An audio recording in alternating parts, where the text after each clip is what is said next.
Hello guys, welcome to Abu Shema kitchen YouTube ചാനലിൽ ഞാൻ നിങ്ങളെ പരിചയപ്പെടുത്തുന്നത് മീൻ കൊണ്ട് ഒരു കപ്സ എങ്ങനെ ഉണ്ടാക്കാമെന്നുള്ളതിനെ കുറിച്ചുള്ള വീഡിയോ ആണ്. വീഡിയോ ഇഷ്ടപ്പെടുകയാണെങ്കിൽ ലൈക്ക് ചെയ്യുക, ഷെയർ ചെയ്യുക, കമൻറ്റ് ചെയ്യുക.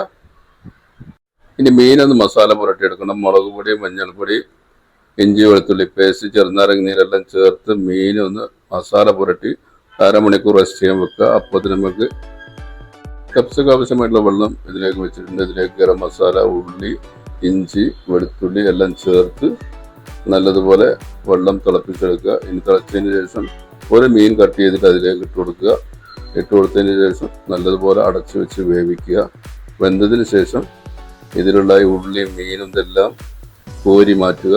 കോരി മാറ്റിയതിന് ശേഷം ആ വെള്ളം മറ്റൊരു പാത്രത്തിലേക്ക് മാറ്റി വെക്കുക. അത് ചോറുണ്ടാക്കാനുള്ള ആവശ്യത്തിലേക്കാണ്.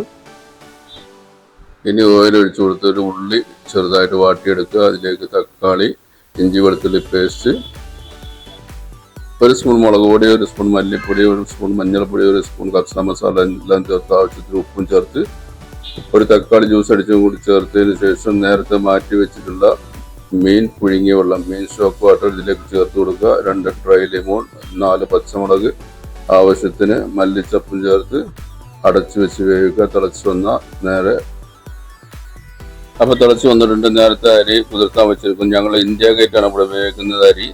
അപ്പോൾ അരി ഇതിലേക്ക് ഇട്ട് കൊടുക്കുക. ഇട്ട് കൊടുത്തതിന് ശേഷം നന്നായി മിക്സ് ചെയ്തിട്ട് ഇളക്കി യോജിപ്പിച്ചതിന് ശേഷം അടച്ച് വെച്ച് വേവിക്കുക. ഇനി നേരത്തെ മസാല ഇട്ട് വെച്ചിരിക്കുന്ന മീൻ നല്ലതുപോലെ ഒന്ന് ഫ്രൈ ആക്കി എടുക്കാം. മീൻ തിരിച്ചു മറിച്ചൊന്ന് ഫ്രൈ ആക്കി എടുക്കുക. അപ്പം മീൻ റെഡിയായി കിട്ടിയിട്ടുണ്ട്. അപ്പം അതിന് ശേഷം നമ്മുടെ ചോറ് അപ്പുറത്ത് റെഡി ആയിക്കൊണ്ടിരിക്കുകയാണ്. അപ്പോൾ ചോറ് റെഡിയായി കഴിഞ്ഞു. മാഷാ അല്ലാഹ്. അപ്പം ചോറ് ഇവിടെ റെഡിയായി കഴിഞ്ഞു. കപ്സ റൈസ് ഇവിടെ റെഡിയായി കഴിഞ്ഞു. അടിപൊളിയായിട്ടുണ്ട്. ഇനി ഇത് ഒന്ന് സെറ്റാക്കി എടുക്കാനുണ്ട്. അപ്പോൾ ഇത് സുപ്രയിലേക്ക് വിളമ്പിയതിന് ശേഷം ഇതിൻ്റെ മേലെ മീനൊക്കെ വെച്ച് നല്ലതുപോലെ ഡെക്കറേറ്റ് ചെയ്യുക. അപ്പോൾ നമ്മളുടെ മീൻ കപ്സ ഇവിടെ റെഡിയായി കഴിഞ്ഞു.